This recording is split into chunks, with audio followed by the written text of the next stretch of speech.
Alors, que le Seigneur soit glorifié.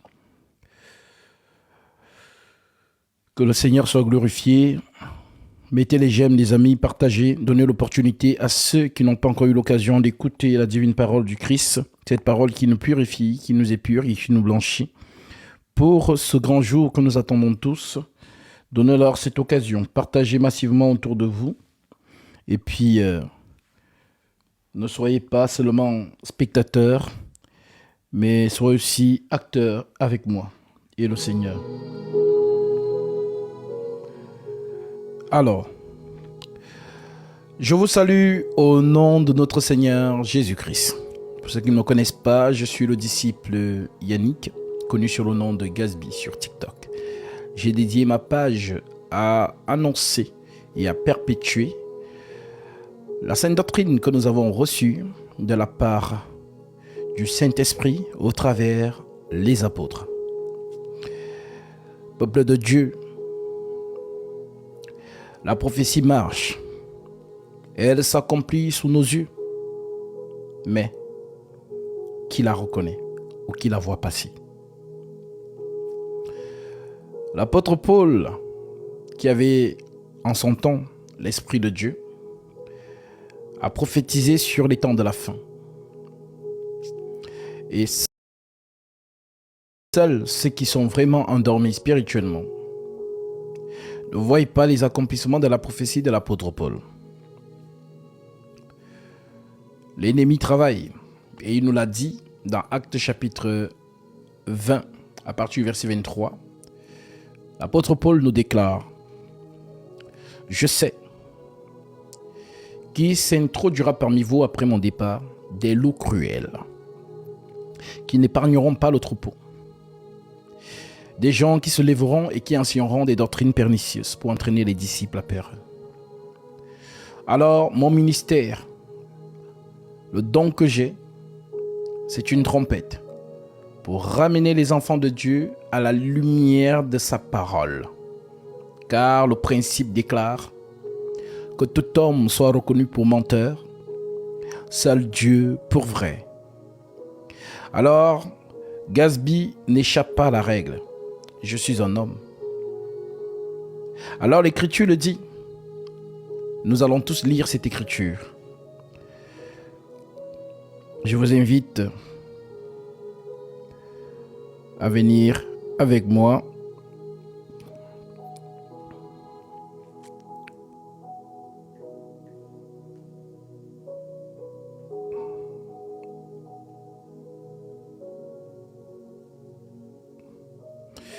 Nous sommes dans Romains 3.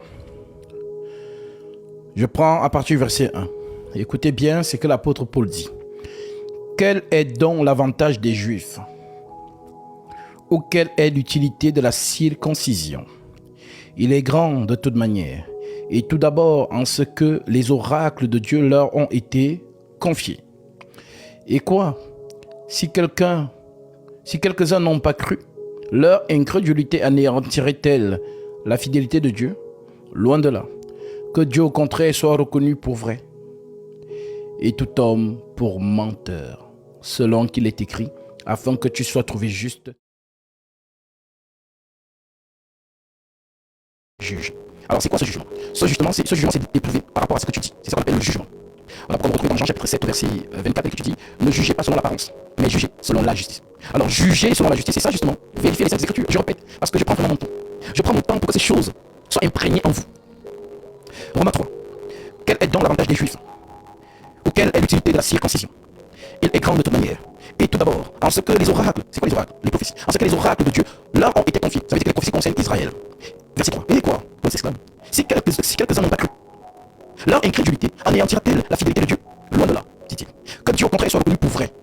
Et que tout homme, pour menteur, selon qu'il est écrit, afin que tu sois trouvé juste dans tes paroles.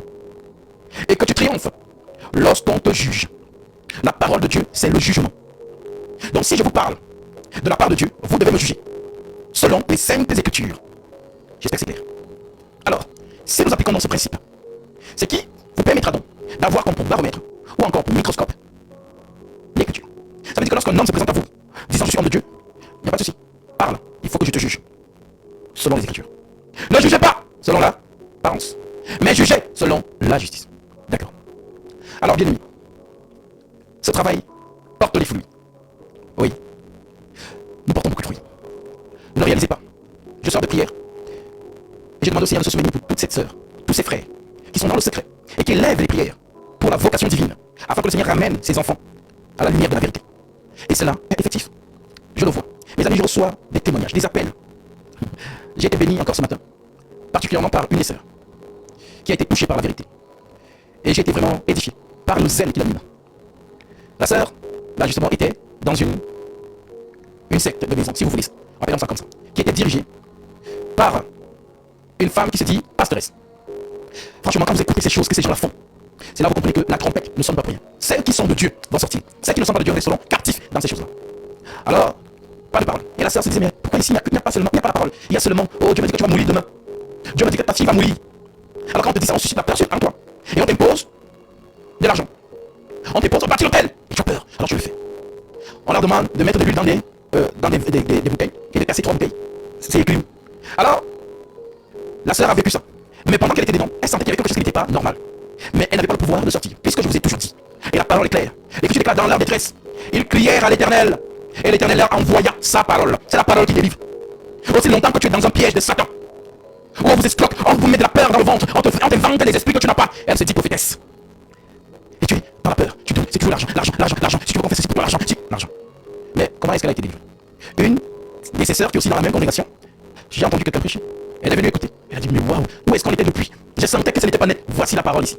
Là, certainement, tout ça, elle dit, non, je veux prendre mon baptême, je veux prendre mon baptême. Et elle va prendre son baptême. Bien aimé, pourquoi je vous donne ce témoignage? Pour vous dire que ce que nous faisons ici porte ses fruits. Alors je le réitère, avant de commencer, que si vous êtes dans une soi-disant emprise, une soi-disant prophétesse, ou une soi-disant pastoresse, ou un soi-disant prophète, ou un soi-disant pasteur, dans une maison, dans une église, comme ils appellent cela, et que, tout le temps, oh, Dieu va dire que tu vas mourir, c'est pour susciter de la peur en vous. Et ils sont très habiles, attention. Et ils vont vous prendre cette écriture où Dieu a annoncé au prophète que tu vas mourir. Et le prophète a dit à Dieu, souviens-toi de ce que j'ai fait pour toi. J'ai fait ceci, j'ai fait cela. Et Dieu dit, ok, je te rajoute 15 ans de plus. Et ils se servent de ces choses pour vous faire peur. Et ils voient toujours, ton enfant va mourir, tu vas mourir. Et la solution c'est quoi? Donne l'argent, on va payer pour tout. La solution, on a mangé l'argent. Alors si vous êtes dans ces choses, sortez de là et n'ayez pas peur. Si vous ont dit que si vous partez, vous allez devenir folle. C'est avec ces mots qu'ils effrayent ces gens-là. Oh, si tu pars, je suis ta couverture spirituelle. Si tu t'éloignes, tu vas mourir. Si tu t'éloignes, tu seras frappé de maladie. Si tu t'éloignes, tu auras ceci, tu auras cela. N'ayez pas peur. Et là c'est dit oui, parce que les choses qu'on faisait, mais frère Gasby, selon ce que tu enseignes, oui, c'est la sorcellerie. Elle nous faisait faire la sorcellerie, et le sel béni, et les huiles, et les eaux, et les casser les bouteilles. C'était, puisque nous on ne lit pas, j'ai dit oui, c'est ça, vous ne lisez pas. Et quand vous ne lisez pas, là vous êtes à la merci de cette fausse homme de Dieu et de cette sorcières. Oui, il faut le dire. Vous êtes dans leur emprise. Alors oui, seule la parole délivre, l'écriture. Et le Seigneur sauve pour sauver. Voilà pourquoi l'écriture dit la bonne terre, et celle qui entend la parole et qui la comprend, elle porte du fruit. Un blanc en donne 100, l'autre 60, l'autre 30. Le Seigneur ne me sauve pas pour que je dorme tranquillement chez moi. Il me sauve pour sauver les autres. Aucun membre du corps du Christ, le vrai corps du Christ, aucun membre n'est handicapé. Aucun membre ne dort. Regarde ton propre corps. Il y a un membre qui dort, qui ne fait rien. Est-ce qu'il y a un membre dans ton corps qui ne fait rien? Et regarde les autres fait. Aucun non, n'est-ce pas? C'est comme ça qu'on appelle les dents. Les poignets ont une fonction. Le doigt a une fonction. L'ongle a une fonction. La main a une fonction. Le genou, la cheville, le talon. Alors si tu comprends ici les choses, tu comprendras que rien que ton propre corps est tout un enseignement. Alors oui, lèvons-nous comme un salon. Et brandissons l'épée de la justice. Il a dit, vous êtes la lumière du monde, comme votre lumière brise. La lumière de mon père, c'est l'écriture, la parole. Alors sortez de la prise de Satan, qui utilise ces hommes, ces femmes, pour vous assujettir et vous perdre. Alors je suis dans la joie, je suis heureux lorsque je vois le fruit que porte la trompette que nous tenons ici tous les jours. Les âmes qui m'appellent de partout, qui réclament de prendre leur baptême. C'est le Seigneur qui se glorifie. Car il a dit, aucun de nous ne se perdra. Aucun ne se perdra. Car le vrai ministère allume en toi ce que Dieu a mis en toi. Et la sœur, quand elle parlait, tout ce qu'elle disait, elle dit, mon frère, moi, je suis vraiment paresseuse dans la lecture. C'est pas que je sais pas lire, je sais bien lire, je sais que je lis pas. Mais quand je parle, on me dit, tu sais ce que j'ai dit? C'est comme si c'est écrit dans la parole, je suis persuadé que c'est écrit. Et effectivement, lorsque je l'écoute et qu'elle dit quelque chose, l'écriture sonne dans mon esprit. Elle est en train de parler de ça. Pourtant, elle ne connaît pas l'écriture. Alors quand je vous dis que dans la nouvelle alliance, on n'enseigne pas son concitoyen. L'écriture dit, je graverai mes paroles dans leur cœur, je les scellerai dans leur esprit. Ça veut dire que l'enfant de Dieu, on réveille ce qui est en lui. Ce qui est en elle. On le réveille. Lorsqu'elle écoute le vrai ministère, c'est spirituel. Ça veut dire que ça n'a rien à voir avec la chair, les émotions. C'est spirituel. Tu le reconnais. Tu ne peux pas être insensible. Tu es scotché. Et là, tu reconnais la voix du maître. Alors, soyez fortifiés. Les sœurs et les frères qui passent le temps dans la prière, dans le jeûne, pour élever les mains au Seigneur afin qu'il ramène dans sa bergerie ces enfants qui sont encore captifs entre les griffes des faux hommes de Dieu, des faux prophètes. Donc, elles sont nombreuses, ces femmes qui ont l'esprit de Python et qui vous font croire qu'elles sont prophétesses. Au le feu du Saint-Esprit. Le Seigneur, comme la sœur me disait, ah vraiment, En fait, si le Seigneur venait, on était perdu. Et oui, voilà pourquoi Pierre dit, il use de patience. Il use de patience envers vous, ne voulant qu'aucun ne se perde. Je vais vous lire cette écriture.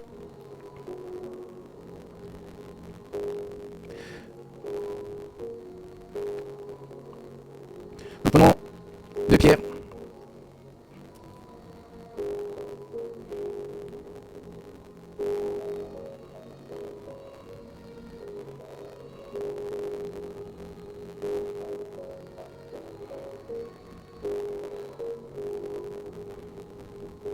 Nous sommes dans 2 Pierre 3. Je prends le verset 8. L'Écriture dit,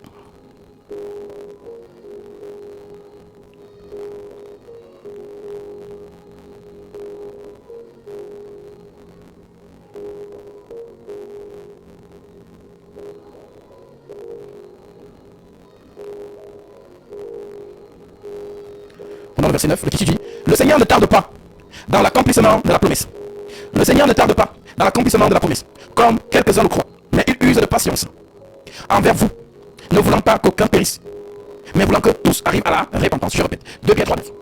Le Seigneur ne tarde pas dans l'accomplissement de la promesse, comme quelques-uns le croient, mais il use de patience envers vous, ne voulant pas qu'aucun périsse, mais voulant que tous arrivent à la repentance. Donc imagine-toi, tu es encore dans les fausses églises, et le Seigneur vient, tu es perdu.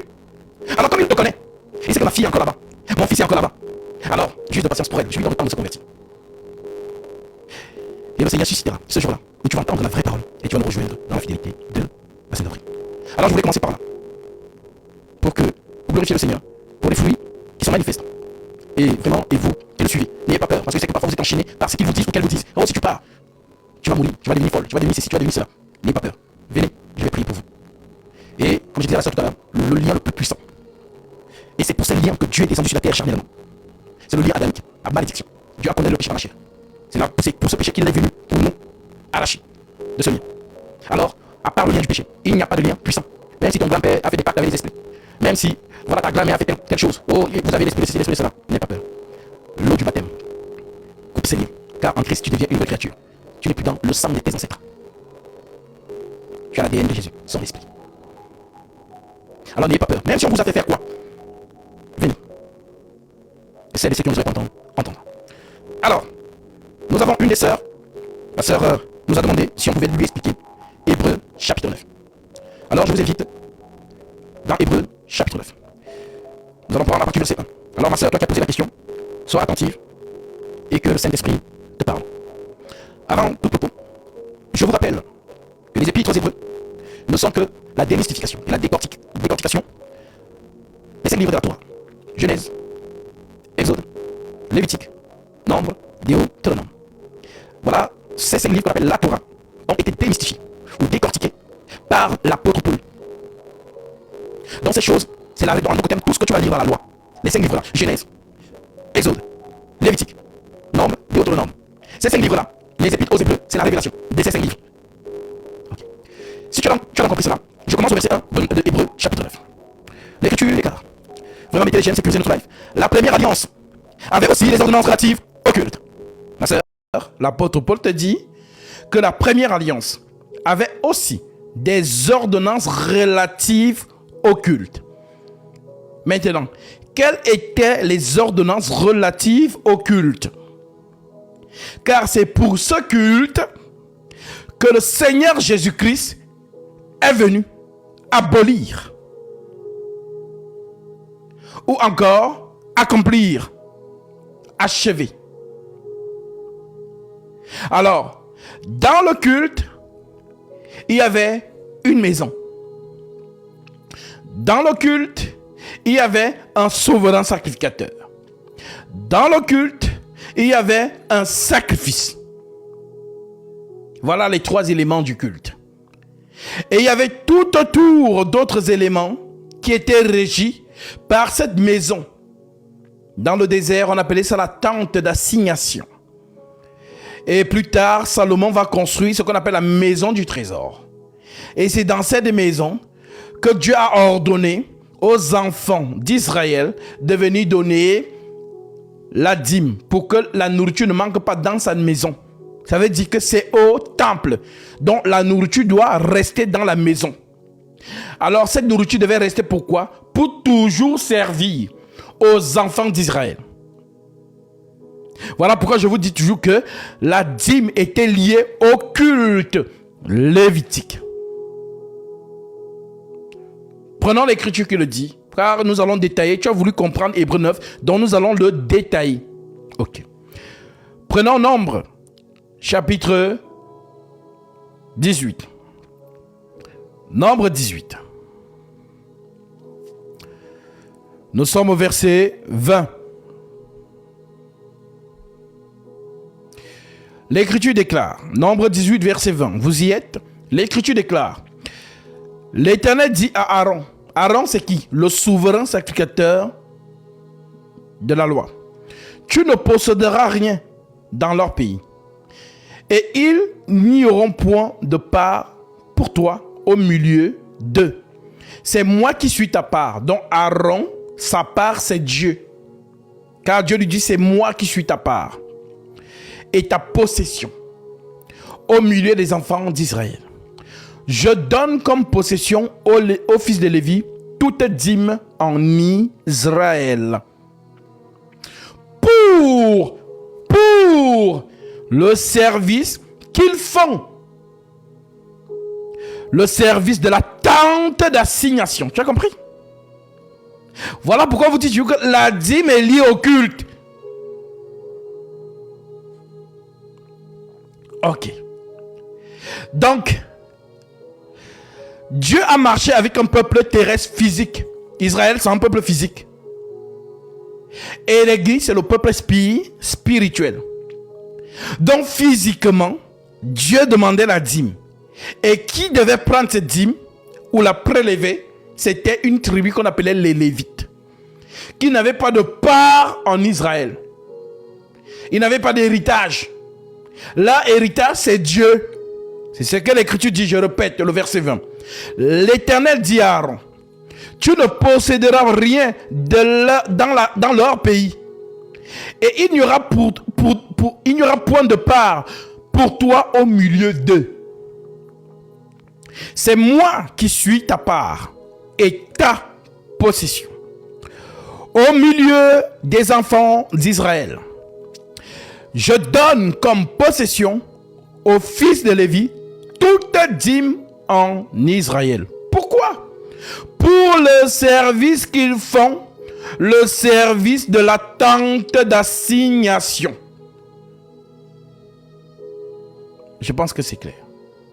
Alors, voilà ce qui a été fait naturellement.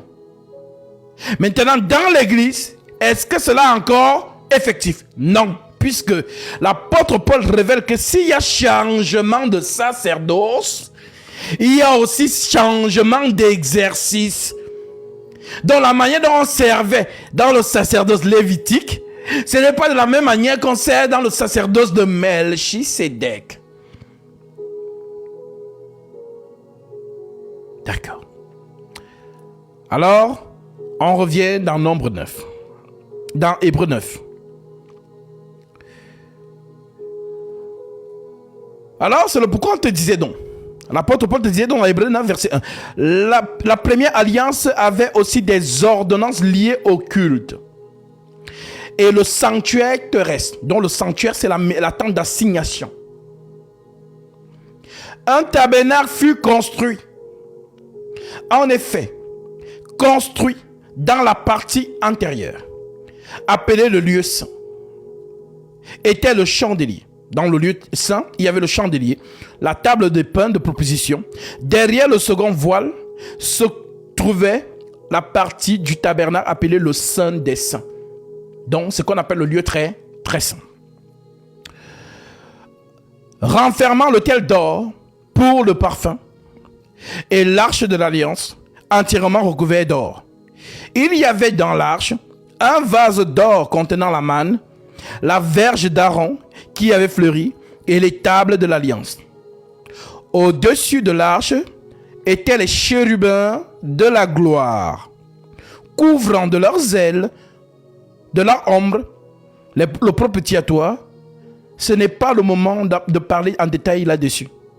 Paul sent que mon audience n'est pas encore spirituelle. Donc je vais cacher ça. Ce n'est pas le moment de parler en détail là-dessus. Pourquoi? Voilà pourquoi tout ce que je vous ai révélé sur l'enseignement, ce sont les choses que Paul disait, ce n'est pas le moment de parler là en détail là-dessus. Alors, Paul prend donc ça où? Retournons dans Lévitique. Nous prenons Lévitique 16. Lévitique 16, ma sœur. Toi qui as posé la question. On te dit donc dans Lévitique 16, l'Éternel parla à Moïse après la mort des deux fils d'Aaron. Aaron, c'est qui? Le souverain sacrificateur du sacerdoce lévitique, qui moururent en sa présence devant l'Éternel. Donc les deux fils d'Aaron sont morts devant l'Éternel. L'Éternel. Qu'ils n'entrent pas en tout temps dans le sanctuaire au-dedans du voile, devant le propitiatoire qui est sur l'arche, de peur qu'il ne meure. Donc, ces deux fils sont entrés là-bas. Et Dieu a apparu là-bas, il les a tués. Pourquoi? Parce qu'ils sont entrés non conformes à ce que Dieu avait prescrit. Alors, qu'est-ce que Dieu prescrit donc pour qu'on entre là-bas? Dieu dit,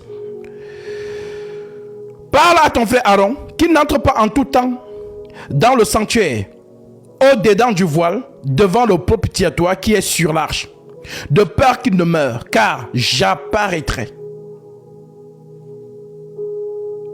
dans le lieu très saint. C'est là-bas où il y a l'arche. Et là-bas qui apparaît, ce n'est que Dieu. Écoute-moi bien, ma soeur. Nulle autre personne apparaît là-bas. Si tu vois quelqu'un apparaître là-bas, ne te pose pas 1000 questions. C'est Dieu lui-même.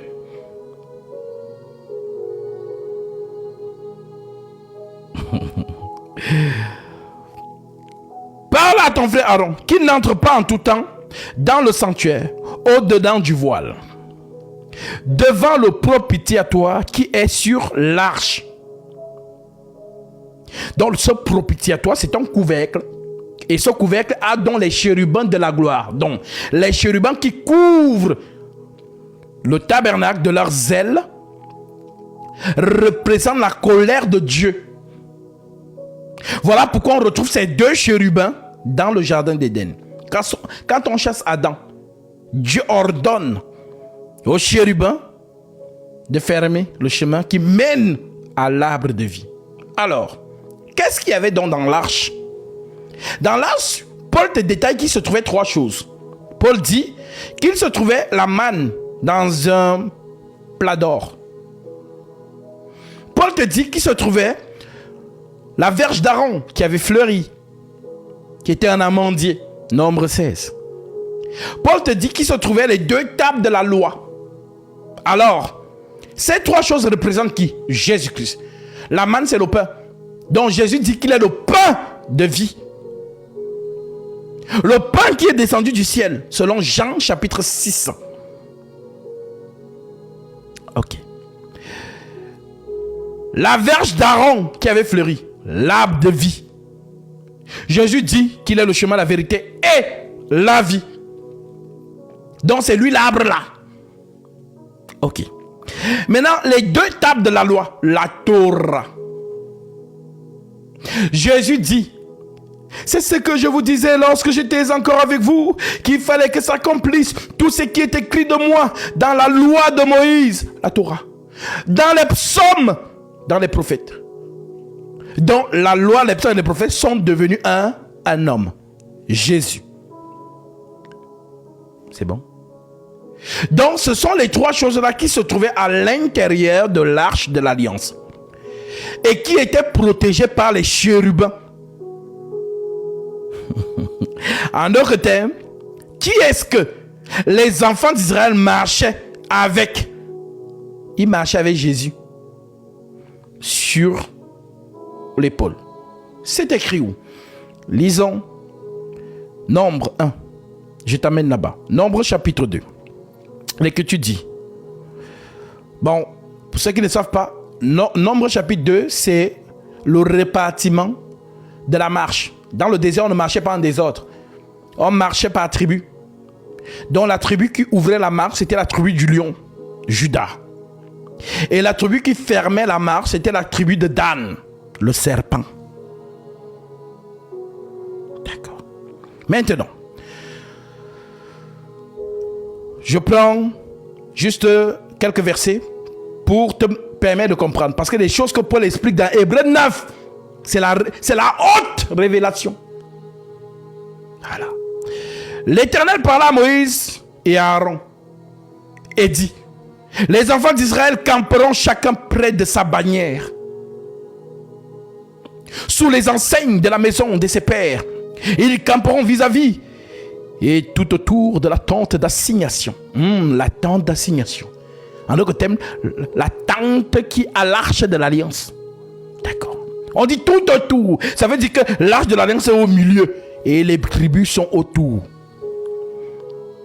Donc Israël est au milieu. Donc Jésus est au milieu d'Israël. Alléluia. À l'Orient, le camp de Juda. L'Orient. Juda le lion. Le lion de la tribu de Juda, c'est lui qui commence. C'est lui qui est devant. À l'Orient, le camp de Juda. Donc, ceux qui vont lire, vous allez voir, Juda a été mélangé avec qui? Voilà, on vous dit que Juda, avec sa bannière et avec ses corps d'armée. Là camperont les princes des fils de Juda. Nashon, Nadab, ainsi de suite, 14 000, voilà. Donc, dans Juda, on retrouve Issachar, on retrouve voilà, d'autres tribus. Voilà. Maintenant, le deuxième camp. On dit, au midi. Le midi, c'est derrière. C'est comme vous appelez le sud. Au midi, le camp de Ruben, avec sa bannière. Maintenant, on dit, à ses côtés, Siméon, ainsi de suite. Maintenant,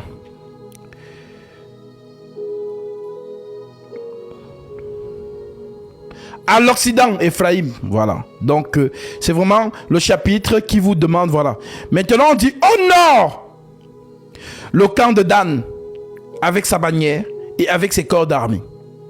Donc, après la formation, qu'est-ce que le Seigneur dit? Tels sont ceux des enfants d'Israël dont on fit le dénombrement selon la maison de leur père. Tous ceux dont on fit le dénombrement et qui formèrent les camps selon leur corps d'armée furent 603 650. Les Lévites, suivant l'ordre que l'Éternel avait donné à Moïse, ne firent point partie du dénombrement au milieu des enfants d'Israël. Donc Lévi n'est pas compté dans le dénombrement. Au milieu des enfants d'Israël, et les enfants d'Israël se conformèrent à tous les ordres que l'Éternel avait donnés à Moïse. C'est ainsi qu'ils campaient selon leur bannière, et c'est ainsi qu'ils se mettaient en marche, chacun selon sa famille, selon la maison de ses pères. Donc, on te dit, voilà, il faut investir sur un tableau. Voilà, je vais dessiner.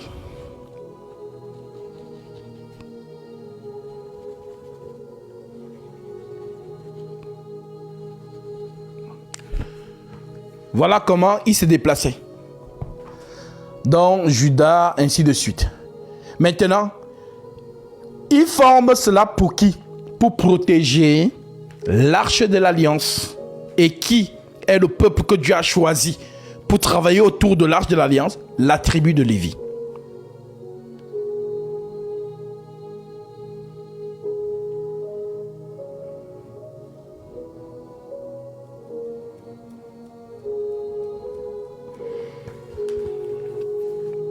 Donc, voilà la tribu de Juda, voilà Dan, Ephraïm, ainsi de suite. Maintenant, au milieu, c'est l'arche de l'alliance. Maintenant, autour de l'arche de l'alliance, ce sont les Lévis. Donc, ce camp protège les Lévis. Ce camp protège les Lévis. Ce camp protège les Lévis. Ce camp protège les Lévis. Et c'est eux qui portent. Voilà pourquoi Dieu avait interdit à un enfant d'Israël de toucher l'arche. Si tu touches, il te foudroie. L'éclair. Demandez à Uza. Uza, il a vu l'arche vouloir se pencher. Et pour lui, l'arche voulait tomber. Alors il était gentil. Il a dit, oh non, l'arche ne doit pas tomber. Il est parti pour aider l'arche à ne pas tomber. Il a touché la foudre. Dieu l'a tué sur place. David s'est fâché contre Dieu. Mais qu'est-ce que Uza a fait? Uza voulait seulement aider. Toi, tu le feras pourquoi? Ce Dieu est fidèle à sa parole. S'il a dit c'est, ne dis pas c'est dit. Les gens qui aiment servir Dieu avec leurs émotions là. Comme vous croyez que vous êtes plus amour que Dieu. On ne sert pas Dieu avec les émotions. On ne sert pas Dieu avec ses sensations. On ne sert pas Dieu avec ses états d'âme. Non. On sert Dieu avec l'écriture. S'il a dit, fais comme ça. Fais comme ça.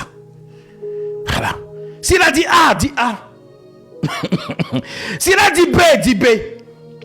S'il a dit C, ne dis pas C, c'est dit. Sinon, il te foudroie. Sinon, il n'est plus avec toi. Tu as le levain entré. Il n'est plus là. Un peu de levain fait lever toute ta pâte. Un peu, je dis un peu, juste un peu comme ça. Je dis, un peu de levain fait lever toute ta pâte. En Dieu, il n'y a pas de levain. C'est la vérité. Pure. Et la vérité, c'est l'écriture. Donc je marche selon l'écriture. L'écriture. L'écriture dit, je ne permets pas à la femme d'enseigner. Mais nous sommes en 2024. D'ailleurs, est-ce que Dieu a un sexe? Dieu n'a pas de sexe. On a dit, il n'y a plus ni juif ni homme. Donc nous sommes tous devenus des esprits. Dont la femme enseigne. C'est ça le levain. Le raisonnement humain. L'émotion. Le levain. L'écriture est pure. On te dit reste fidèle selon ce qui est écrit. C'est ce que Paul t'a dit. 2 Thessaloniciens 2,15. Ainsi donc frères, demeurez fermes et retenez les instructions que vous avez reçues, soit par notre parole, soit par notre lettre. Les lettres sont là. Ne va pas au-delà des lettres. Celui qui a dit il n'y a plus ni juif ni homme, ni grec, ni homme ni femme, c'est le même qui a dit je ne permets pas à la femme d'enseigner. Il était fou. Est-ce qu'il était fou? Il n'y a plus ni juif ni grec en ce qui concerne le Saint-Esprit. Dieu ne regarde pas que tu sois juif, que tu sois grec. Voilà pourquoi lorsque le Saint-Esprit tombe sur Corneille, Pierre est étonné. Les juifs qui l'accompagnent sont aussi étonnés. Ils disent, ils ont aussi reçu le Saint-Esprit comme nous. Eh oui.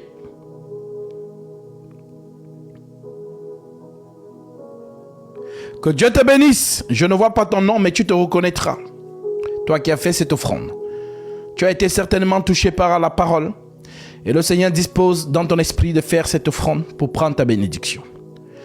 Alors, conformément à sa propre parole, qui est esprit et vie, que celui à qui l'on enseigne la parole fasse part de tous ses biens à celui qui l'enseigne. Ne vous y trompez pas, on ne se moque pas de Dieu. Ce qu'on aura semé, il le moissonnera aussi.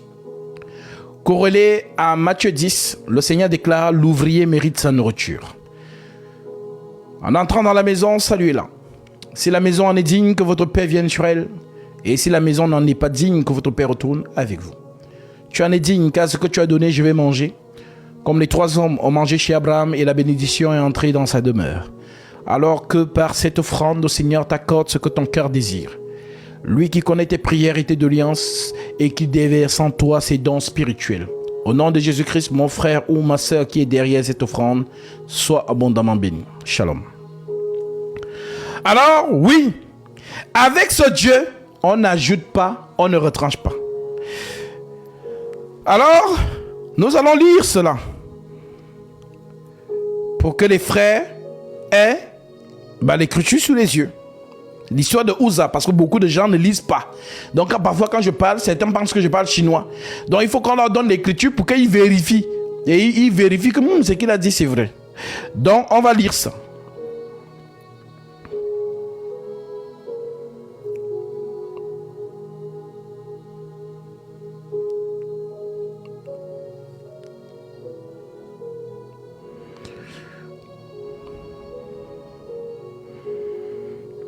Nous sommes dans 2 Samuel. Je prends à partir du verset 1. 2 Samuel chapitre 6. 2 Samuel chapitre 6. 2 Samuel chapitre 6 verset 1. David rassembla encore tout l'élite d'Israël, au nombre de 30 000 hommes. Et David, avec tout le peuple qui était auprès de lui, se mit en marche depuis Balé, Juda, pour faire monter de l'arche de Dieu, devant laquelle est invoqué le nom de l'Éternel des armées, qui réside entre les chérubins et au-dessus de l'arche. Ils mirent sur un char neuf l'arche de Dieu, et l'emportèrent de la maison d'Abinadab sur la colline Uza, Ajok. Uza et Ajok, fils d'Aminadab, conduisit le char neuf. Ils l'emportèrent donc de la maison d'Aminadab sur la colline.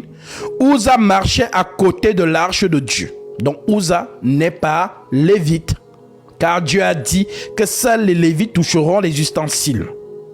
Ok. De l'arche de l'alliance, parce que c'est le peuple choisi de Dieu pour le travail autour du sanctuaire.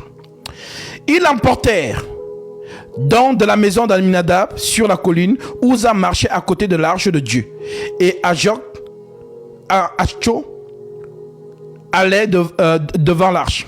Verset 5. David et toute la maison d'Israël jouaient devant l'Éternel de toutes sortes d'instruments, de bois, de cyprès, d'harpes, de luth, de tambourins, de sistres et de cymbales. Lorsqu'ils furent arrivés à l'ère de Nacon, Uza étendit la main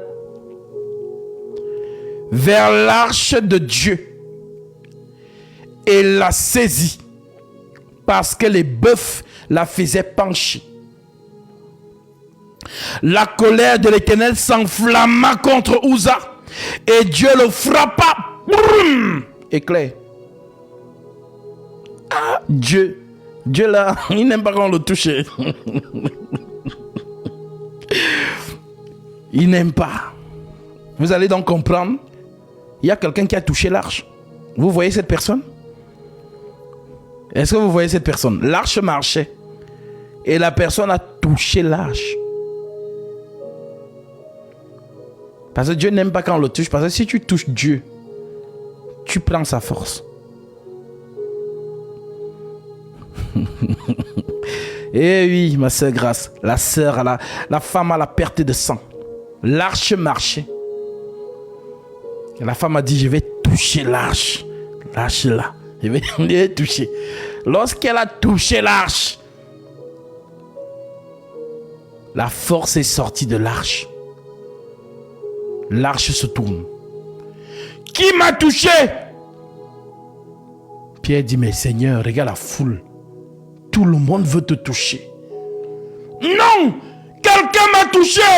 Car une force est sortie de moi. La femme a pris la force de Dieu.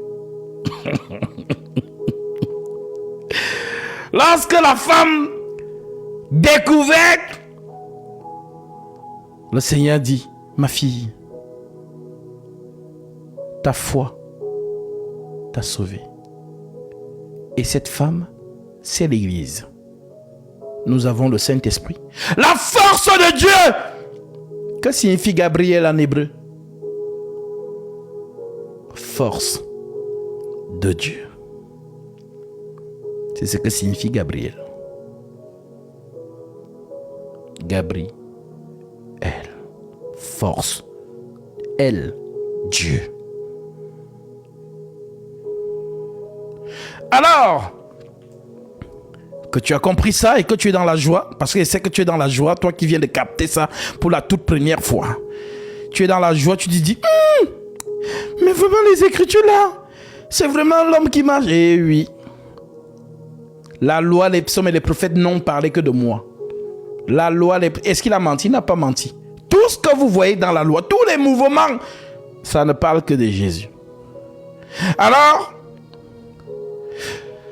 David et toute la maison d'Israël jouait devant l'Éternel, et toutes sortes d'instruments, de bois, de cyprès, de harpe, de luth, de tambourins, de cithres, de cymbales. Lorsqu'il fut arrivé à l'ère de Nacon, Uza étendit la main vers l'arche de Dieu et la saisit, parce que les bœufs la faisaient pencher. La colère de l'Éternel s'enflamma contre Uza, et Dieu le frappa sur place à cause de sa faute. Uza mourut là, pas demain, là tout de suite, la foudre. Vous avez, les faux hommes de Dieu là, vous avez la chance. Voilà. Aujourd'hui là, ils vous laissent faire. Parce qu'après c'est votre châtiment. Après seulement. Donc vous jouez un rôle. Oui, votre rôle est nécessaire. Votre rôle, c'est de perdre l'ivraie. L'ivraie qui veut s'infiltrer dans l'église là. Oui, c'est vous qui devez prendre l'ivraie. Car aucun élu ne se perdra. Le blé ne va pas se perdre. Mais l'ivraie et le blé sont mélangés. Voilà pourquoi les apôtres voulaient arracher le blé et le blé. Ils ont dit non, Dieu a dit non, ne touchez pas. Laissez-les croire ensemble. Maintenant, lorsqu'ils vont porter le fruit, on saura distinguer où est l'ivraie, où est le blé. Parce que si vous arrachez comme ça, vous allez arracher le blé en même temps. Alors oui, les faux hommes de Dieu et les fausses prophétesses là, les sorcières là, voilà. Faites votre travail, mangez l'argent. Voilà. Faites votre travail. Vous devez perdre ceux qui ne sont pas de Dieu. Donc, vous avez un rôle à jouer aussi. Large est la porte, spacieux le chemin qui mène à la perdition. Il y en a beaucoup qui entrent par là. Mais étroite est la porte. Resserrez le chemin qui mène à la vie. Il y en a peu qui les trouvent. La colère de l'Éternel s'enflamma contre Uza et Dieu le frappa sur place à cause de sa faute. Uza mourut là près de l'arche de Dieu. David fut irrité de ce que l'Éternel avait frappé Uza d'un tel châtiment. David est fâché contre Dieu. David boude Dieu. David boude. Mais Uza a fait quoi? Mais Uza a désobéi.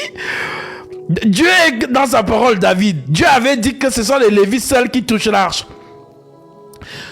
Uza, lui, il est venu toucher. Donc Dieu l'a frappé, David. Pourquoi tu es fâché contre Dieu? Il ne faut pas bouder. Il faut te souvenir de que lui, il est dans sa parole. Quand il a dit A, fait A. Voilà. David, on dit donc.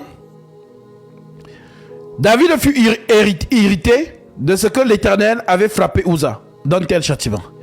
Et ce lieu a été appelé jusqu'à ce jour Pérez Uza. David eut peur de l'Éternel en ce jour-là. Et il dit, comment l'arche de l'Éternel entrerait-elle chez moi? Si Dieu frappe bien les gens, donc c'est chez moi qui va entrer, il n'entre pas.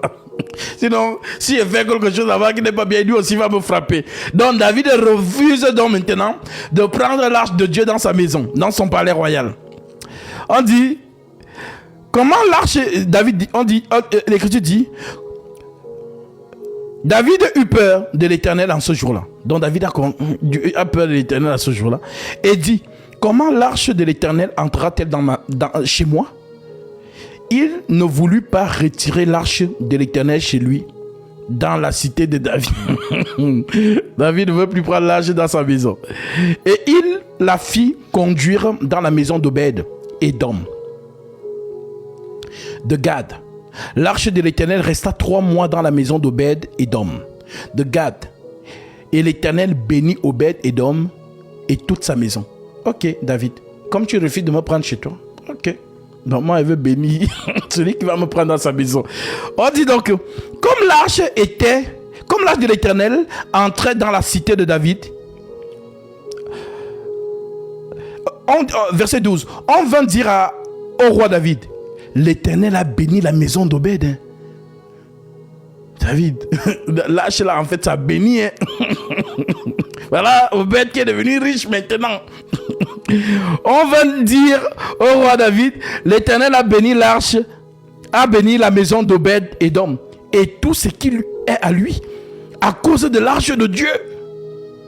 Et David se mit en route et il fit monter l'arche de Dieu depuis la maison d'Obed Édom jusqu'à la cité de David au milieu des réjouissants. Quand David a compris que l'arche est bénie, regarde, il dit non, allons chercher l'arche là. Donc, c'est une histoire qui va toujours faire rire. On dit donc, quand ceux qui portaient l'arche de l'Éternel eurent fait 6 pas, on sacrifia un bœuf et un veau gras. David dansait de toute sa force devant l'Éternel et il était ceint d'un éphod de lin.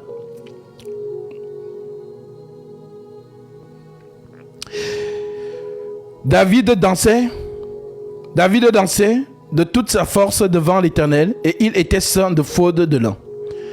David et toute la maison d'Israël firent monter l'arche de l'Éternel avec des cris de joie et au son des trompettes. Donc, je vous donnais cette écriture pour que vous qui ne lisez pas, pour que vous sachiez que ça existe et vous avez maintenant la preuve que quand Dieu donne un ordre, lorsque Dieu donne une écriture, il veut que vous vous atteliez à cela. Et si vous faites ça, alors oui, c'est à ce moment-là que vous allez prospérer dans vos entreprises. Alors quand on dit prospérer dans les entreprises, les gens voient les bureaux, tout ça. Non. Prospérer, c'est dans la vocation. Réussir, c'est dans la vocation de la foi chrétienne. Voilà. Donc voilà pourquoi je corrèle dans cette écriture avec Josué, chapitre 6. Chapitre 1, verset 8. L'écriture dit quoi? L'écriture dit, c'est Dieu qui parle. Je prends ma partie, verset 7. Il dit à Josué, fortifie-toi seulement et aie bon courage en agissant fidèlement. Sois fidèle, hein? Josué, sois fidèle. En agissant fidèlement selon toute la loi que Moïse, mon serviteur, t'a prescrit. C'est comme Moïse a écrit, fais ça, oh. Voilà. Ne t'en détourne ni à droite, ni à gauche, afin de réussir dans tout ce que tu entreprendras. Verset 8. Que ce livre de la loi ne s'éloigne point de ta bouche. Médite-le jour et nuit pour agir fidèlement selon tout ce qui est écrit. Car c'est alors que tu auras du succès dans tes entreprises. C'est alors que tu réussiras.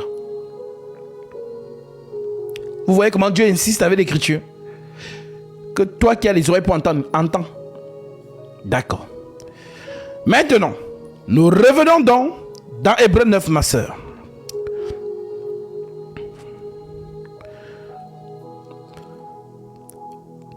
Donc, tu as donc compris que l'arche là représentait qui? Jésus-Christ, qui marchait au milieu de l'assemblée d'Israël. On te dit donc que au-dessus de l'arche étaient les chérubins de la gloire. Donc les chérubins là représentent quoi?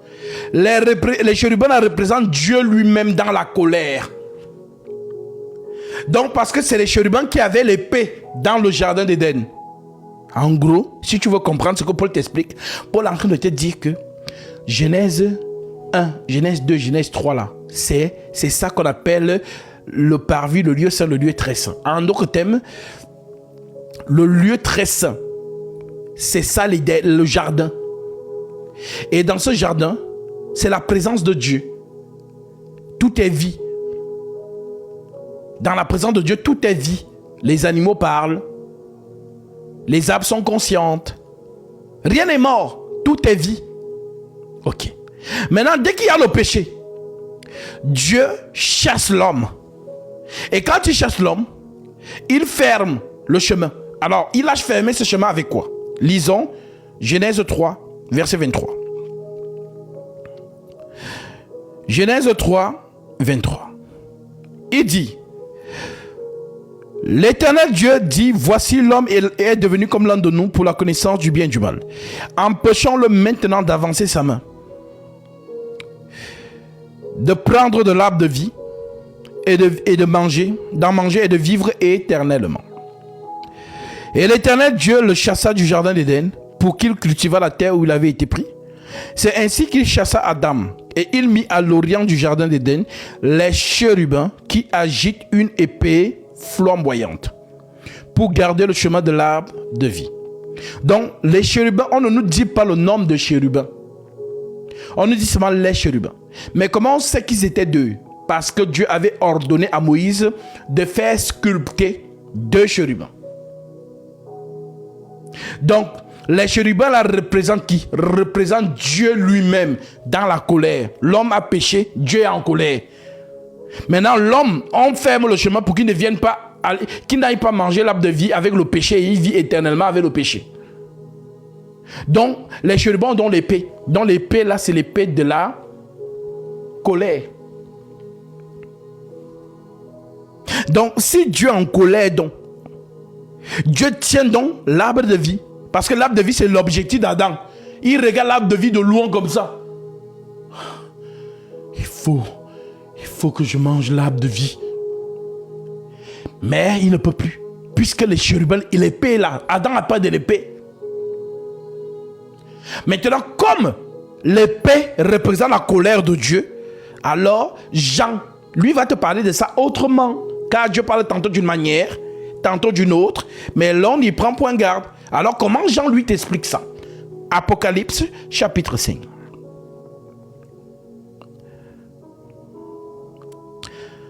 Apocalypse chapitre 5. Tu es? Ok. Verset 1. Jean nous dit, puis je vis dans la main droite de celui qui est assis au milieu du trône un livre écrit en dedans et en dehors, scellé de 7 sceaux. Puis je vis dans la main droite de celui qui est assis sur le trône un livre écrit en dedans et en dehors, scellé de 7 sceaux. Ok. Maintenant, la main droite, c'est quoi? Est-ce que c'est une main comme ma part là? Non. Nous sommes dans le langage spirituel. La main droite, ça veut dire la colère de Dieu. Est-ce qu'il y a une écriture qui dit ça? Oui. Lisons Exode 15. Exode chapitre 15. Je prends le verset 6 directement pour que nous allons un peu plus vite. L'Écriture dit au verset 6, ta droite, ô Éternel, a signalé sa force. Ta droite, ô Éternel, a écrasé l'ennemi. Par la grandeur de ta majesté, tu as renversé tes adversaires. Tu as déchaîné ta colère. C'est bon? Ok.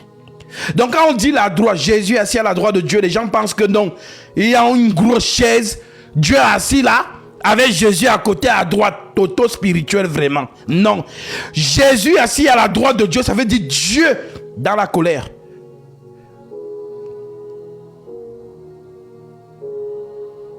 Car la droite exprime la colère, la même droite exprime l'intercession. Donc Dieu qui intercède, c'est aussi ça la droite. Dieu qui combat, c'est aussi ça la colère. Donc Jésus assis à la droite, ça veut dire Dieu combat. Donc il n'y a pas de grosse chaise, Dieu est là comme ça. Et Jésus à côté. Ça va Jésus? Très bien, il faut t'asseoir là. Non. Et comme les gens sont auto-spirituels, ils disent que, mais c'est écrit que Jésus a dit, si quelqu'un vint avec, celui qui vaincra, je le ferai asseoir avec moi sur le trône de mon Père, comme moi aussi j'ai vaincu et je me suis assis avec lui sur son trône. Non, la chaise là, c'était une grosse chaise. Comme vous croyez que c'est le trône de la reine Elisabeth, continuez à penser. Non, le langage là veut dire le règne, c'est le règne. Nous allons régner avec lui.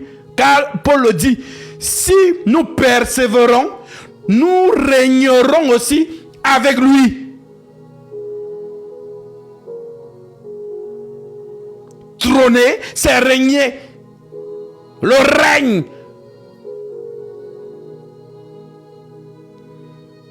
Ok. Alors, comme tu as compris que la droite, c'est la colère, On revient donc dans Apocalypse chapitre 5. On nous dit donc, puis je vis dans la main droite, donc on a compris, la droite c'est la colère, un livre est écrit en dedans et en dehors, c'est les 7 sceaux. Maintenant, le livre écrit, c'est quoi? C'est quoi le livre? Est-ce que c'est un gros livre dans le ciel là-bas? Parce que les gens, quand ils m'écoutent, ils voient un gros livre. Non, ce n'est pas un gros livre. C'est un langage.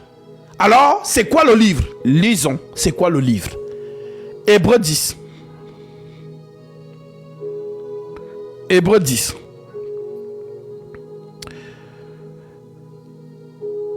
Nous prenons à partir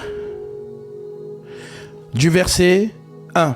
L'Écriture dit: en effet, la loi qui possède une ombre de bien à venir et non l'exacte représentation des choses ne peut jamais par les mêmes sacrifices qu'on offre perpétuellement chaque année amener les assistants à la perfection. Autrement, n'aurait-on pas cessé de les offrir? Parce que ceux qui rendent ce culte, étant une fois purifiés, n'auraient plus eu aucune conscience de leur péché. Donc Paul te fait comprendre que le sacerdoce d'Aaron ne pardonnait pas les péchés. Si le sacerdoce d'Aaron pardonnait les péchés, c'est qu'il n'y aurait pas eu de sacerdoce de l'ordre de Melchisédek. Donc, en d'autres termes, le sacerdoce d'Aaron est une photocopie du sacerdoce original. Parce que dans le sacerdoce d'Aaron, les péchés sont rappelés. Mais dans le sacerdoce de Melchisédek, on ne rappelle plus les péchés. Tes péchés sont pardonnés. Voilà pourquoi en Christ, on ne pêche pas. Oh, si tu pêches, tu iras en enfer. C'est un toto spirituel. Il ne comprend pas ce qu'il dit. Car celui qui est en Christ ne pêche pas. Comment tu peux être dans l'arche, le déluge te touche? Personne. Est-ce que ceux qui sont entrés dans l'arche, le déluge a touché quelqu'un? Non. Ils sont en Jésus. Voilà pourquoi Paul te dit, il n'y a plus de condamnation pour ceux qui sont en Jésus-Christ.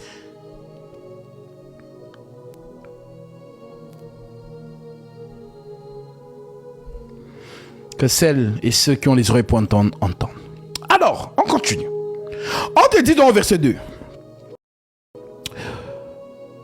Autrement, n'aurait-on pas cessé de les offrir? Parce que ceux qui rendent ce culte, étant une fois purifiés, n'auraient plus eu aucune conscience de leurs péchés. Mais le souvenir des péchés est renouvelé chaque année par ces sacrifices. Verset 4. Car il est impossible que le sang des taureaux et des boucs ôte les péchés. Effectivement. Le sang des taureaux et des boucs ne peuvent pas ôter le péché. Alors quel est le sang qui ôte le péché? Paul te dit donc, c'est pourquoi Christ, alléluia, comme le sang des taureaux et de boucs, Aaron faisait l'expiation avec, n'ôte pas les péchés.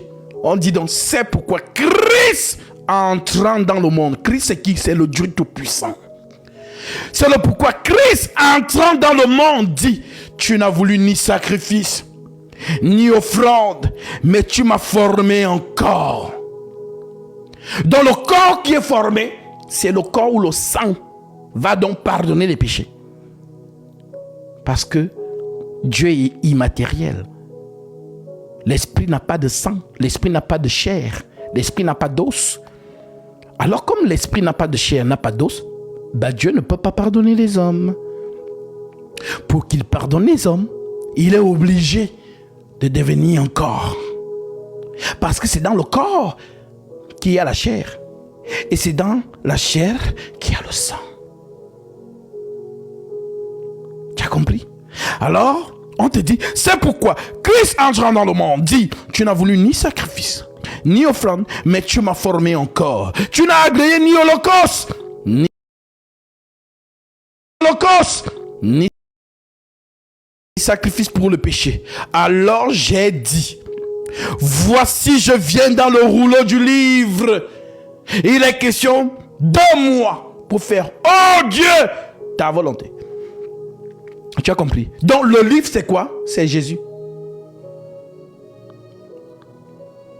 Le livre, c'est Jésus. Voici je viens dans le rouleau du livre. Il est question de moi. Donc le livre c'est un homme. Quand on dit livre de vie, toi tu vois un gros livre avec les noms écrits toto spirituels. Non, le livre de vie c'est Jésus. Et chaque membre de son corps c'est un nom. Apparemment les membres de ton corps ont des noms. Hein? Main, c'est un nom. Doigt, c'est un nom. Tendon, c'est un nom. Voilà. Genou. Donc, tout membre du corps du Christ, c'est le nom. Le nom écrit dans le livre de vie. Je t'ai toujours dit, quand tu m'écoutes, prends ton cerveau, tu mets à côté. Et tu dis, Dieu, donne-moi la compréhension céleste de ta parole. Alors, maintenant que tu l'as compris, le livre, c'est un homme. Le livre, c'est la vie. Alors, rentrons donc dans Apocalypse chapitre 5. Donc, on te dit donc que, puis je vis dans la main droite, donc tu as compris que la droite c'est la colère de Dieu, de celui qui est assis sur le trône, un livre écrit en dedans et en dehors, c'est les de 7 sceaux. Donc le livre écrit en dedans et en dehors, c'est les de 7 sceaux, c'est Jésus-Christ. Donc il y a, parce que le premier Adam est une préfiguration de Jésus. Tout ce qu'Adam a fait, c'est ce que Jésus va accomplir. La femme d'Adam a péché. Adam a suivi sa femme dans le péché pour la sauver. Homme, aime ta femme. Comme Christ a aimé l'église et s'est donné lui-même pour elle. C'est nous qui avons péché, nous l'église. Et lui, il est venu porter notre péché. Il est devenu péché pour nous. Il a porté tes péchés. Alors celui qui porte tes péchés, c'est un maudit. Galates chapitre 3, verset 12. Je lis ça très vite et puis je reviens dans l'Apocalypse. Galates 3, 12. Galates 3, 12 te dit: or, la loi ne procède pas de la foi, mais elle dit celui qui mettra ces choses en pratique vivra par elle. Christ nous a rachetés de la malédiction de la loi, étant devenu malédiction pour nous. Car il est écrit, maudit est quiconque est pendu au bois. Donc Jésus à la croix, c'est le péché. En d'autres termes, quand on dit la mort de Jésus, toi tu ne comprends pas. Jésus, la vie, doit absorber la mort. Et la mort, c'est qui? C'est Satan. Donc Jésus à la croix a absorbé toutes les iniquités. Voilà pourquoi on dit donc qu'il est maudit, il est malédiction. Ça veut dire que la croix que vous voyez là, il est maudit. Le péché est anéanti en lui. Maintenant il meurt. Donc la mort de Jésus, en fait, c'est tuer le péché. Maintenant tu me dirais, mais Gaspard, il est écrit, le dernier ennemi qui sera tué, c'est la mort. Tu n'as pas compris. La mort, c'est une autorité. La mort, c'est une autorité. La mort a une puissance. Maintenant, la puissance de la mort, c'est ce que Jésus est venu dépouiller. Donc il dépouille la mort et il te redonne la puissance. Voilà pourquoi il t'a dit, voici, je vous ai donné le pouvoir de marcher sur toute la puissance de l'ennemi. Puisque avant, l'ennemi avait la puissance sur toi. Maintenant que lui, il a récupéré cette puissance, il te la donne. Je t'explique ça autrement. Car Dieu parle tantôt d'une manière, tantôt d'une autre. Et là, on y prend point garde. Qui était le roi d'Égypte? Pharaon. D'accord. Maintenant, qui est arrivé en Égypte? C'est un esclave. Mais l'esclave, Pharaon prend son anneau royal, l'enlève et le met sur le doigt d'un esclave. Maintenant, il dit à l'esclave, tu es le plus grand en Égypte. Et tout se fera dans ce pays seulement par ce que tu dis. Donc, qu'est-ce qui s'est passé? Est-ce que Joseph s'est assis sur le trône de Pharaon? Non, puisque ce trône, c'est le trône de Satan. Mais qu'est-ce qu'il a fait? Il a dépouillé le Pharaon de sa puissance, l'anneau royal. Ok. Si tu as donc compris ça, Christ donc est venu dans le monde pour dépouiller les œuvres des ténèbres. Voilà pourquoi il dit qu'il les a livrées publiquement en spectacle. Je vais te dire ça. Colossiens, chapitre 2, à partir du verset 8. Colossiens 2, 8. L'Écriture dit, Prenez garde que personne ne fasse de vous sa proie par la philosophie et par une vaine tromperie, s'appuyant sur les traditions des hommes, sur les rudiments du monde et non sur Christ, oui, le roc. Car en lui habita corporellement toute la plénitude de la divinité. Vous avez tout pleinement en lui, qui est le chef de toute domination et de toute autorité. Retiens bien ça. Le chef de toute domination et de toute autorité. Mais c'est quoi les dominations? C'est quoi les autorités? Les dominations et les autorités, ce sont des anges déchus.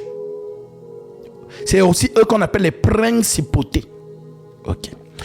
Et c'est en lui que vous avez été circoncis. D'une circoncision que la main n'a pas faite, mais de la circoncision de Christ qui consiste dans le dépouillement du corps de la chair, ayant été enseveli avec lui par le baptême. Vous êtes aussi ressuscités en lui, avec lui, par la foi en la puissance de Dieu qui l'a ressuscité des morts. Vous qui étiez, on conjugue maintenant au passé, vous qui étiez morts par vos offenses et par l'incirconcision de votre chair, il vous a rendu à la vie avec lui, en nous faisant grâce pour toutes nos offenses. Il a effacé l'acte dont les ordonnances nous condamnaient et qui subsistait contre nous, et il les a détruits en le clouant à la croix. Il a dépouillé le dépouillement.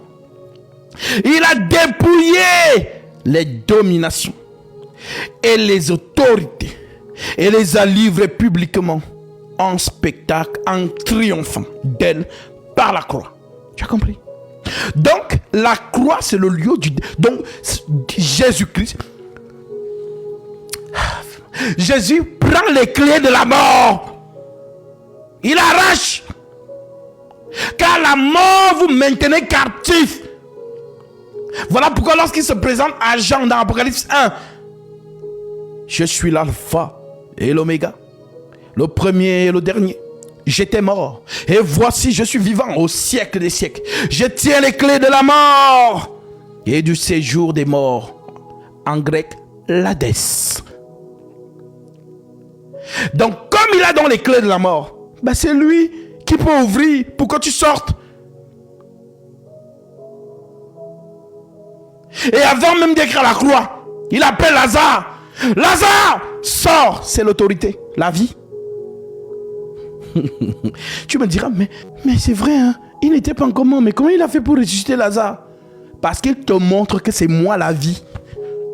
Je suis l'immortel. Alors comme la mort a les clés, quand j'ordonne, il lâche. Alors lui-même, pour te montrer ça, il dit donc à Lazare, sors! La mort lâche Lazare. Alors, lorsqu'il est donc à la croix, il dépouille donc la mort de sa puissance. La mort n'a plus les clés. La mort est dépouillée. Tu as compris? Alors, si tu as donc compris ça, lorsque je reviens dans Apocalypse chapitre 5, au verset 1, puis je vis dans la main droite de celui qui était assis sur le trône. Tu as compris que la main droite, c'est l'autorité, la colère. Sur le trône, et un livre écrit en dedans et en dehors, c'est le de 7 sceaux. Donc le livre, c'est lui. Donc, comme je t'ai dit, c'est lui la préfiguration d'Adam. Ça veut dire que le livre écrit en dehors, c'est Adam 1. Et le livre écrit en dedans, c'est Adam 2. Livre écrit en dedans et en dehors. La loi et la grâce. Maintenant, on dit que c'est scellé de 7 sceaux. 7 sceaux. Maintenant, les gens comptent 7 sceaux. 1, 2, 3, 4, 5, 7. Le livre là. Mais les archéologues n'ont pas trouvé le toto spirituel. Quand tu as cherché, je ne vais jamais trouver. Ce sont des paroles allégoriques. Donc le sceau, ça veut dire scellé. Il n'y a pas 7 sceaux, il n'y en a qu'un seul. Mais quand on représente 7, ça veut dire que c'est le sceau parfait. Aucun homme ne peut ouvrir le sceau là. Alors comme aucun homme, quelqu'un vient se vanter donc. Verset 2. Et je vis un ange puissant qui cria d'une voix forte, qui est digne d'ouvrir le livre et d'en rompre les sceaux. Qui est digne? Qui est digne?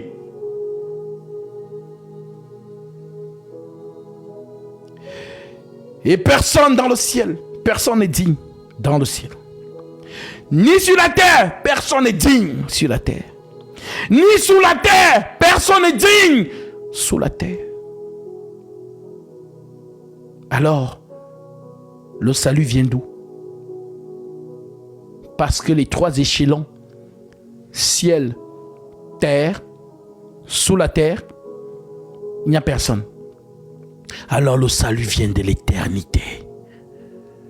En aucun terme, l'immortel ne provient pas de la création. Les cieux ont été créés. La terre a été créée. Alors Dieu ne provient pas de ce qui est créé. Il vient de l'incréé. Donc le salut vient d'une autre dimension. La dimension éternelle. L'immortalité. Alors oui, l'immortel a pénétré sa création.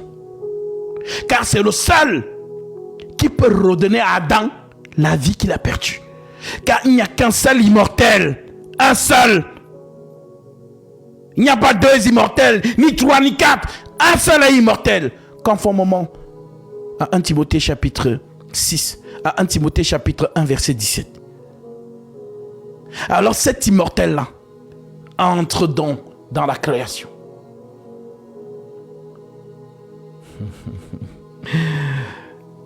Qui est digne d'ouvrir le livre et d'en rompre les sceaux? Et personne dans le ciel, ni sur la terre, ni sous la terre, ne peut ouvrir le livre ni le regarder. Alors, Jean pleure.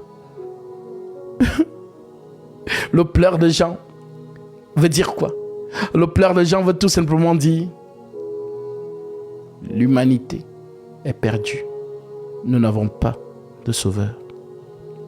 Alors, un vieillard vient donc dire à Jean. Et là, le vieillard me dit: ne pleure point. Jean, ne pleure point. Voici le lion de la tribu de Juda a vaincu. Voici le lion de la tribu de Juda, le rejeton de David, a vaincu pour ouvrir le livre et ses 7 sceaux. Donc qui ouvre le livre et ses 7 sceaux? C'est Dieu lui-même.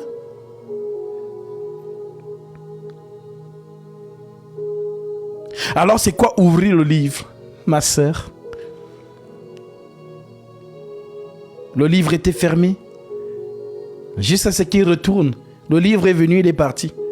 Alors il te dit: il vous est avantageux que je m'en aille, car si je ne m'en vais pas, le livre ne sera pas ouvert.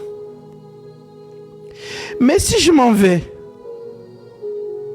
je vous enverrai les clés pour ouvrir. Quand on dit à Pierre: à toi je donnerai les clés du royaume des cieux. Ce que tu liras sur la terre sera lié dans les cieux, et ce que tu délieras sur la terre sera délié dans les cieux. Toi tu as vraiment vu les clés, hein? Les grosses clés du Vatican. Toto spirituel, non, ce ne sont pas les clés. Les clés, c'est l'Esprit Saint. Et c'est le roc, l'Esprit lui-même, car l'Esprit c'est l'éternel. Ésaïe chapitre 44 verset 6. Lisons ça. Je fais un clin d'œil là-bas très vite et on revient. Tu vois dans ma soeur qui est Hébreux 9 là. C'est la clé. Il y a tout là-bas dedans. Donc, Ésaïe 44.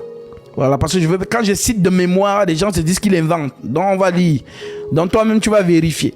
Ésaïe 44 verset 6. Qu'est-ce que dit l'Écriture? L'Écriture nous dit: ainsi parle l'Éternel, roi d'Israël et son rédempteur.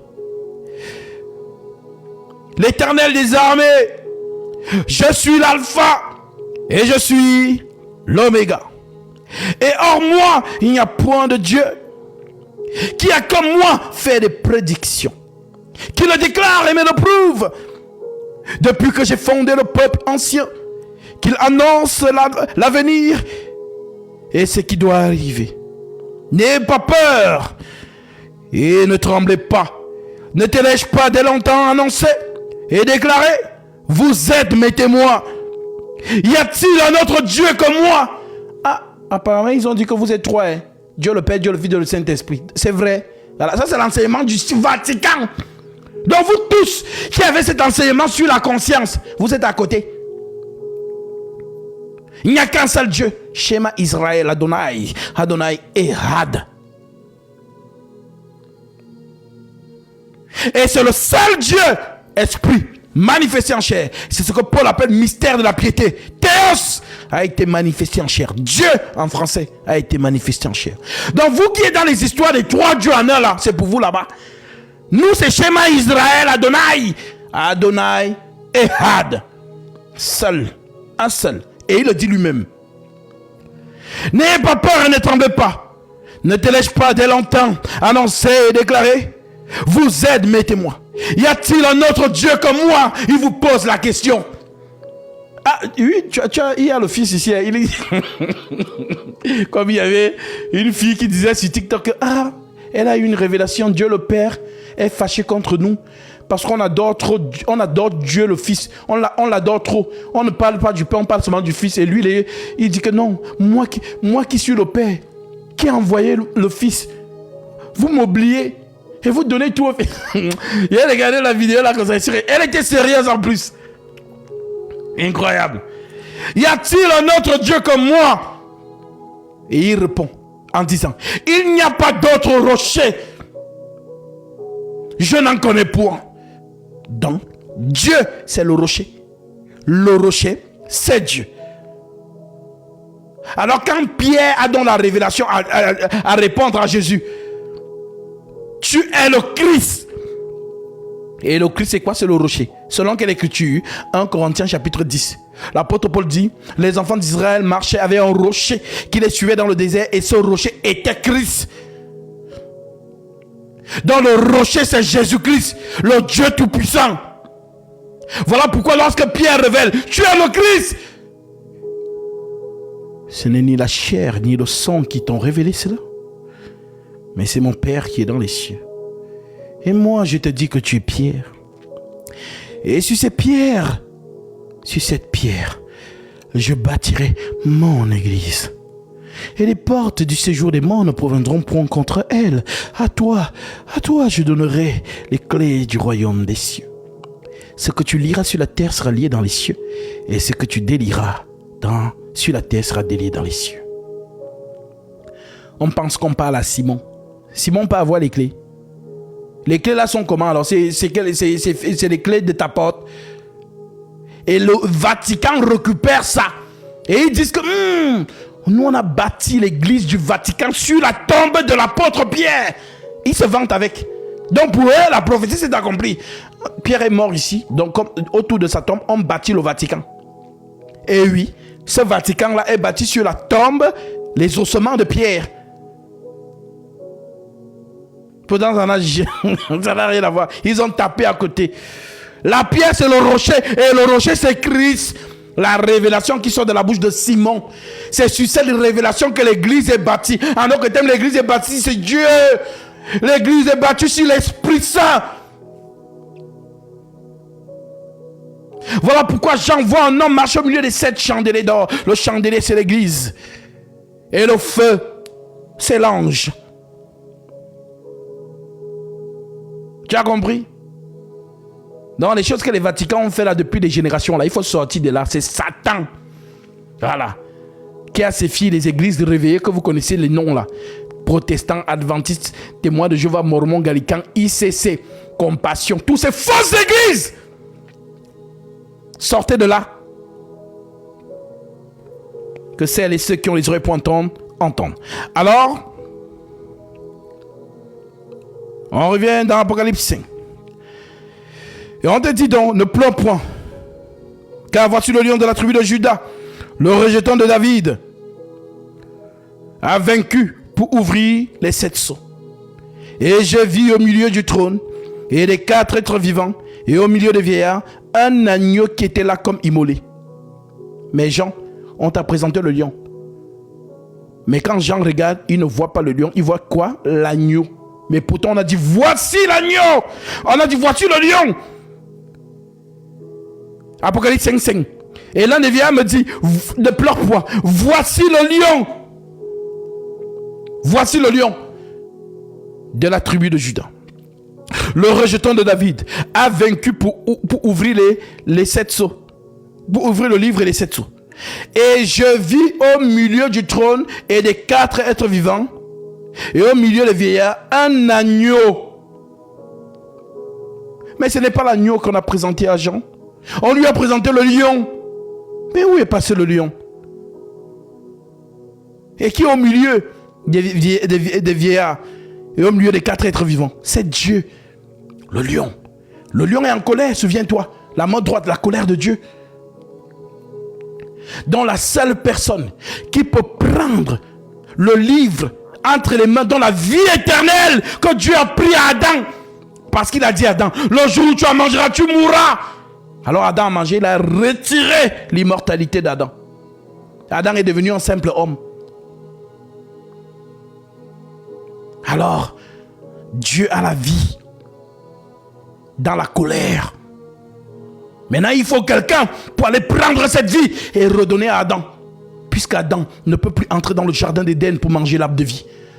Alors l'arbre de vie, le meilleur ami d'Adam, va dire, oh, Adam ne peut plus venir vers moi. Ben, je vais aller vers Adam. Alors il vient. Et quand il vient, il vous dit, je suis le pain descendu du ciel. Les gens ne comprennent pas. Que l'arbre de vie est en train de marcher. L'arbre de vie cherche Adam. Adam, Adam, où es-tu? Mange-moi. Celui qui ne mange pas mon corps et qui ne boit pas mon sang n'a pas la vie. Mangez-moi.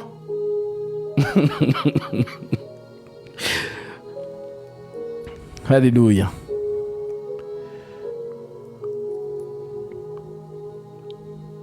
Alors oui, si Jean ne voit pas le lion, Jean ne voit pas le lion. L'église n'est pas dans la prédication du lion. L'église est dans la prédication de l'agneau. Voilà pourquoi il voit l'agneau.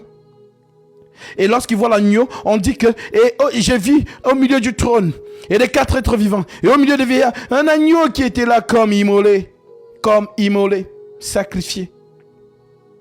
Il avait 7 cordes, les 7 tresses de Samson. Voilà pourquoi pour tuer Samson, il faut d'abord couper ses tresses. Si tu ne coupes pas, il va te taper. Coupe d'abord les tresses là. C'est là où il y a la force, il faut couper ça.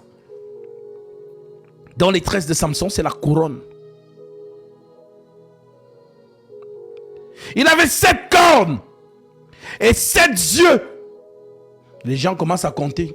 7 yeux, 1, 2, 3, 4. Toto spirituel. Tu as vu un agneau avec 7 yeux. Les 7 yeux représentent l'omniscience. C'est un chérubin. Il a les yeux partout, en dedans et en dehors. Donc quand tu entends qu'une sœur a le don de vision, tu ne comprends pas.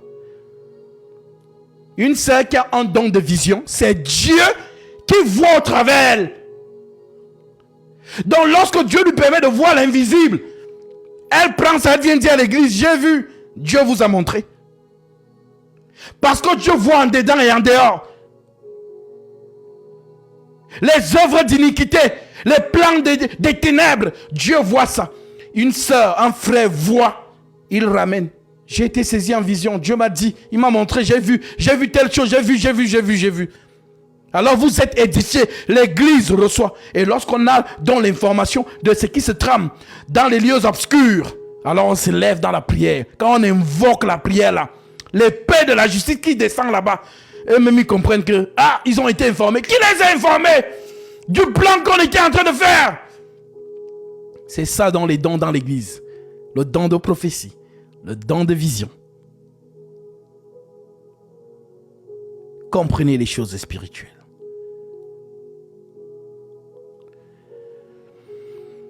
Alors, il avait 7 yeux et 7 esprits de Dieu.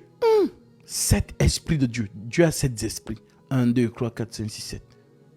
Ils n'ont pas compris que le chiffre 7, c'est le chiffre de la perfection, dont 7 égale 1. Quand on dit 7, ça veut dire que c'est la chose parfaite. Voilà donc pourquoi l'ennemi prend tout ce que Dieu fait. Si Dieu a 7 cornes, on dit que le dragon a 7 têtes aussi.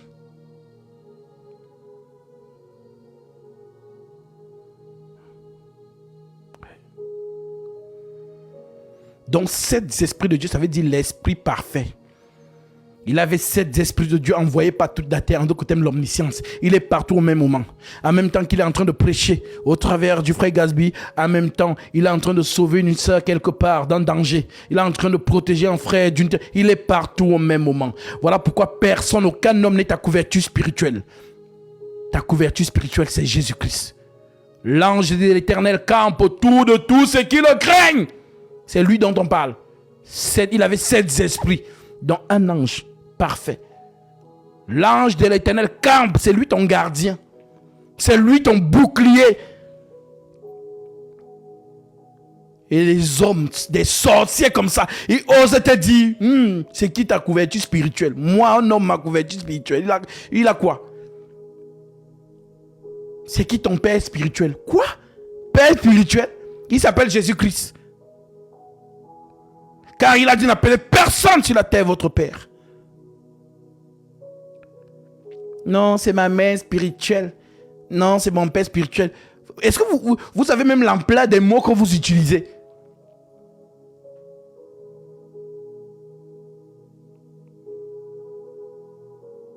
Tu peux dire mon grand frère dans la foi.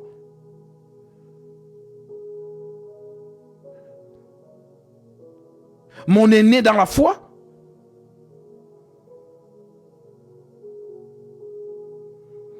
Que celles et ceux qui ont les oreilles pour entendre.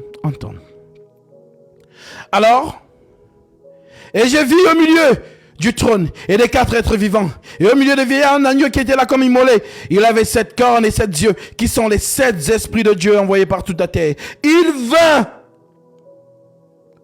et il prit le livre de la main droite de celui qui était assis sur le trône. Dans le lion, c'est-à-dire Dieu est assis au milieu du trône. On dit que maintenant que on dit à Jean, voici le lion. Jean ne voit pas le lion, Jean voit l'agneau. Donc pourquoi c'est l'agneau qui prend le livre? Parce que l'agneau accepte mourir pour le salut des hommes. Le lion, c'est un roi. Il n'accepte pas. Il est trop fier. C'est ça la nature du lion. C'est un langage. Le lion et l'agneau, ils ont le même caractère, non? Donc tu penses que tu vas prendre le lion, tu vas taper les clous sur sa main, il va te regarder, il va te manger. L'agneau, on dit qu'il est muet devant ceux qui le tondent. Il est muet, il ne se défend pas. En d'autres termes, le langage est celui-ci. Pour que Dieu te sauve, il doit être l'agneau. Ésaïe 53, effectivement. Il doit manifester la caractéristique de l'agneau. Il ne peut pas te sauver en tant que lion. En d'autres termes, il ne peut pas ôter ton péché en tant que lion. Il ôte ton péché en tant qu'agneau. Voilà pourquoi Jean-Baptiste le présente donc. Voici l'agneau de Dieu qui ôte le péché du monde. En d'autres termes, voici le sang de Dieu. Le sang de la purification. Le sang de la sanctification. Tu as compris? Alors, si tu as donc compris ça, on te dit donc que l'agneau va donc prendre le livre, dont le livre la vie, parce que c'est le seul. Personne ne peut entrer là-bas pour aller. L'épée, les chérubins, l'épée. Donc le seul qui peut, c'est que s'il passe par ce chemin, l'épée va le prendre. Donc l'épée là, c'est l'épée de la sacrificature.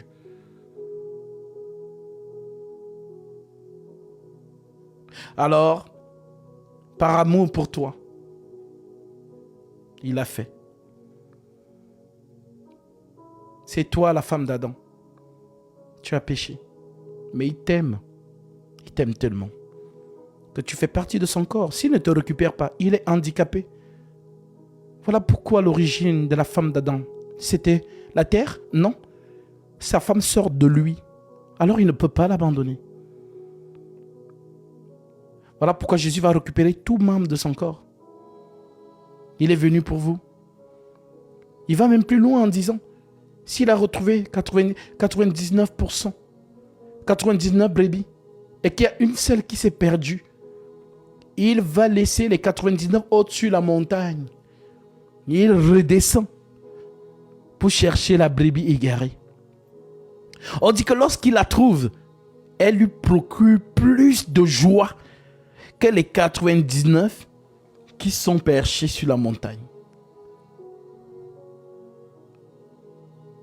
Alors oui, le Seigneur aime son Église, il aime son corps. Alors, vous êtes précieux. Aussi longtemps donc que vous êtes encore enracinés, tenus captifs dans les fausses doctrines, par les faux hommes de Dieu, il vous arrachera, comme David a arraché la brebis dans la gueule du lion.